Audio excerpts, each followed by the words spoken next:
Fevereiro Cultural. Olá pessoal, tudo bem? Eu sou a Carmen e neste vídeo vou mostrar o que eu li, não foi muita coisa, e comentar o que eu assisti, alguma coisa que eu assisti no mês de fevereiro. Antes de mais nada, vou pedir para você se inscrever no canal, caso ainda não seja inscrito, me siga lá no Instagram, Que Vida do Mundo, e veja as opções para membros, tem conteúdo novo toda semana.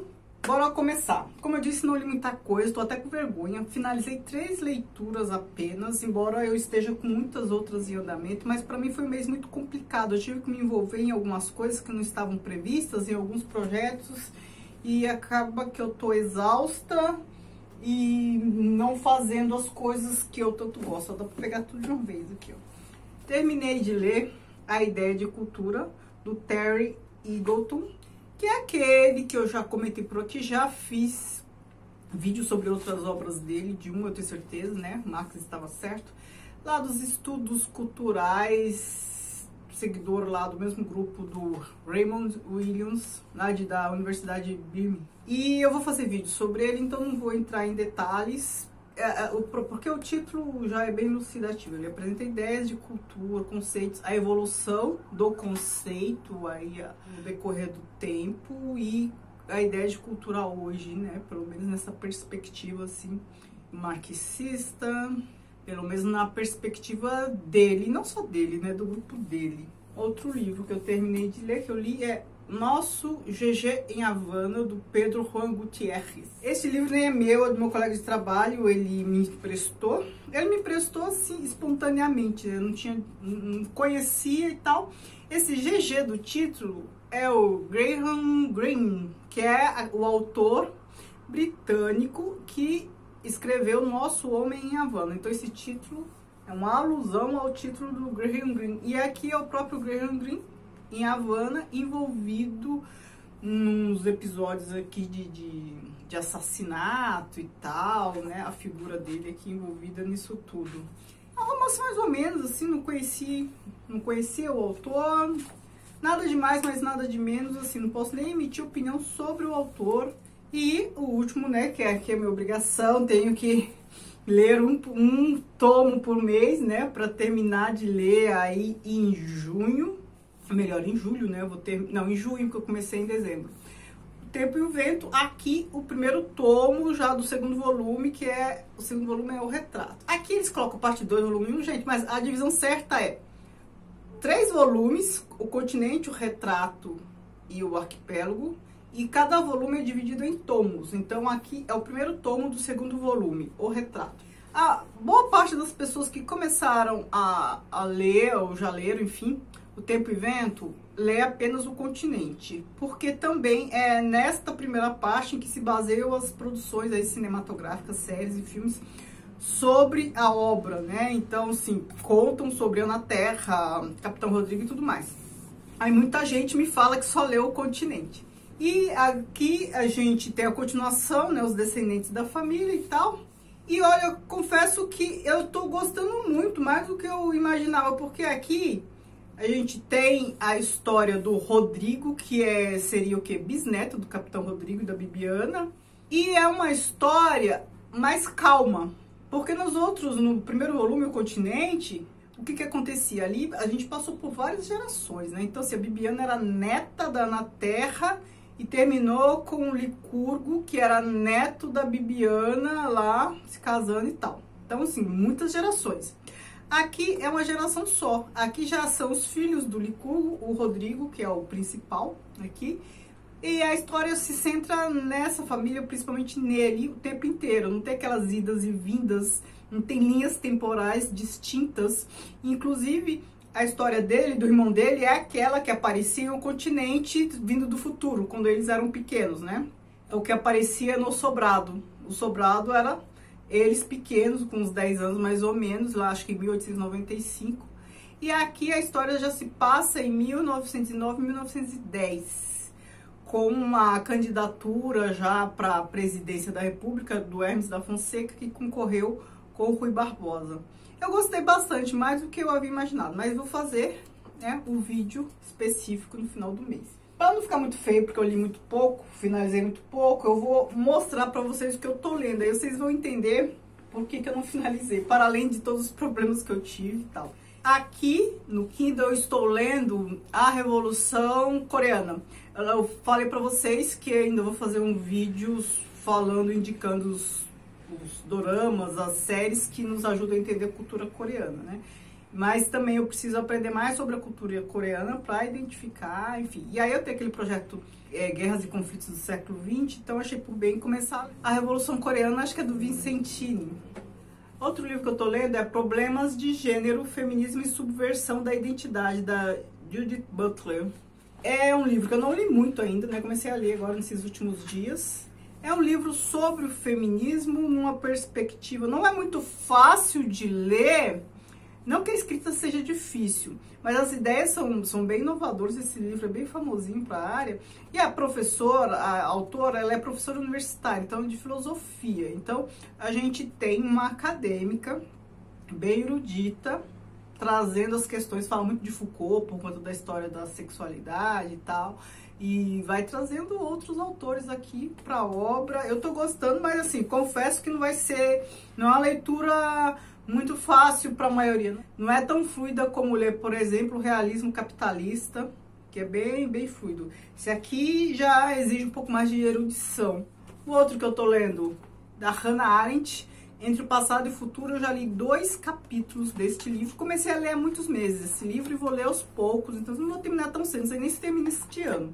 Eu acho sempre muito interessante ler essa autora. Eu tava pensando em fazer vídeo para vocês de capítulo por capítulo, porque cada capítulo aqui é um tema diferente. Então, claro que tem como fio condutor essa questão da modernidade, passado e futuro, mas são 8 capítulos, cada um tema. Ó, o que é autoridade, o outro, o que é liberdade, o outro, crise na educação. Como é muito rico, dá para fazer isoladamente, comentar capítulo por capítulo, então um vídeo para cada capítulo. Não é leitura compartilhada, não me peçam isso, gente, porque leitura compartilhada, eu sinto a pressão de ter que ficar lendo naquele período e, enfim, eu já tenho pressões, coisas demais para dar conta, né? Fica muito sofrido para mim. Então eu vou ler aos poucos, eu já posso fazer vídeo dos 2 que eu já li, e à medida que eu vou lendo, finalizando o capítulo, eu vou fazendo vídeo, porque é bem interessante, né? Ela é sempre bem interessante. Me diga o que vocês acham, ou vocês preferem que não, porque vai dar angústia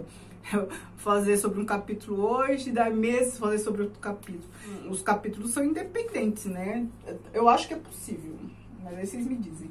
E o que eu tô lendo para membros, né? A História Social da Arte e da Literatura, do Arnold Hauser. Em 15 dias, não é nem um capítulo desse livro, que eu não posso falar que é um capítulo. Tem capítulo que tem 200 páginas, então assim, não é um capítulo por vez. Mas eu faço vídeos, agora eu tô comentando a Idade Média, o que ele fala da Idade Média aqui em termos de arte e literatura.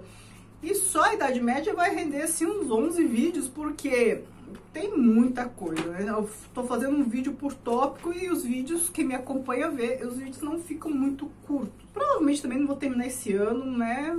Isso aqui é só para os membros master que acompanham, né? Que eu faço leitura, explico parte detalhadamente. O outro que eu estou lendo, Por um Feminismo Afro-Latino-Americano, da Lélia Gonzalez. Então, eu também não li muito dele, nem 50 páginas, vou lendo aos poucos, quando terminar também faço o vídeo. Então percebam, eu tô lendo obras, nenhuma é de ficção, porque leitura de ficção, boa parte das vezes, costuma ser mais fluida. Mas bora lá, agora vamos ver o que eu vi na Netflix. Eu só vi séries coreanas porque eu tô naquelas de ficar ali assistindo para depois fazer uma curadoria, por conta daquilo que eu falei, e explicar quais nos ajudam a entender e tal. Tô fazendo isso com a Coreia, tô fazendo isso com a Coreia. Depois eu vou fazer com Vietnã. Ler sobre a Revolução do Vietnã, ver as produções que nos ajudam a entender a história do Vietnã e tudo mais. Aí eu vou fazendo isso oportunamente, né, com cada região, cada cultura. A questão é que, como tem essa onda coreana, tem muita coisa coreana aí de produção, de séries, doramas, eu acabo tendo acesso a um monte de coisas. E são realmente envolventes. A gente fala dorama, as pessoas pensam que é história água com açúcar de romance, né? Tem comédia romântica? Tem, mas eu tô assistindo umas coisas muito boas, que nada tem de romance, e, enfim, aguardem. Então, não vou comentar, só vou ler aqui e citar os títulos. Vida Incompleta, uma temporada 20 episódios. My Name, uma temporada 8 episódios. Something in the Rain, uma temporada 16 episódios. Loucos um pelo outro, uma temporada 13 episódios. Alquimia das Almas, 2 temporadas, uns 30 episódios. Sky Castle, uma temporada, 20 episódios. O Som da Magia, uma temporada, 6 episódios. Quando Meu Amor Floresce, uma temporada, 16 episódios. Ainda na Netflix. Vi o filme Maria Antonieta, uma produção já antiga, lá, sei lá, 2004, da Sofia Coppola. Produção não, direção dela, né? Sofia Coppola. É a história da rainha, né, que teve a cabeça cortada e tal. Aqui eles se centram em quê? Na ida dela para a França, para se casar com o rei, com o Luís XVI. Enfim, as dificuldades que ela sentiu, não, assim, nem tanta dificuldade foi mostrada. Acho que essa produção se centrou mais numa dificuldade específica, que foi o quê?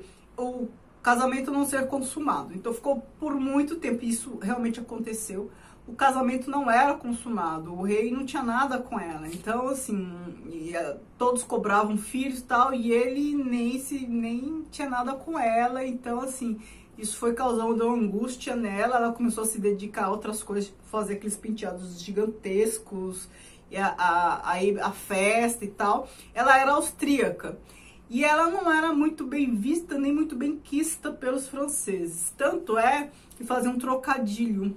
Ela gostava muito de cachorros, então estava sempre com cachorro. E fazia um trocadilho, chamavam ela de a austríaca. E o trocadilho é a outra cadela, porque em francês, embora essas duas expressões se escrevam de maneira diferente, tem o mesmo som. L'autre chienne, a austríaca, a outra cadela. Esse ranço que o povo tinha com ela não mostra muito, a obra da Coppola não mostra muito, não. Não dá o destaque merecido para a questão. A obra também não cobre todo o martírio dela lá, depois, né, com a Revolução, e ela foi presa lá na Conciergerie, ficou lá um tempão e tal, depois foi decapitada. Então, assim, não mostra essa parte. Eu assisti um filme na Amazon Prime, que é Tudo em Todo Lugar ao Mesmo Tempo. Aquela obra que está concorrendo, a que é mais indicada ao Oscar, né? Acho que tem 11 indicações ao Oscar, e é uma obra muito maluca de se ver, né? Sobre multiverso, as várias versões, as várias situações, os vários contextos daqueles personagens. Então, assim, filme que exige um pouco da gente, né? Mas é um filme bom, é um filme interessante, é um filme que eu quero rever para apreender melhor muitas coisas que passaram. E como ele é um pouquinho mais longo que o convencional, acho que 2 horas e 20, eu acho que eu não me atentei muito a muitos detalhes, que ele tava me deixando um pouco zonza. E eu sei que o filme é bom, eu percebi que ele é bom, mas eu acho que eu não o vi no momento bom. Eu acho que tava precisando de coisas que me relaxassem mais, né? Preciso rever em algum momento. Para quem mora aqui em São Paulo, exposição que eu fui, Chagall, no Centro Cultural Banco do Brasil. O Chagall é um dos meus pintores favoritos, porque eu gosto bastante dos modernistas, é a fase que eu mais gosto. É uma exposição que tem muita obra de coleção particular, né? Então, obra que a gente não costuma ver em museus. Então, acho que vale a pena. Então é isso, viram que meu mês não rendeu muito, né? Também é um mês mais curto, mas ainda assim eu fiquei um pouco frustrada com o que eu dei conta em termos culturais, mas tá bom. O importante é ter saúde, né? Como falar. Me diga aí o que vocês andaram fazendo, o que vocês me indicam, eu vou adorar saber. Muito obrigada, beijos e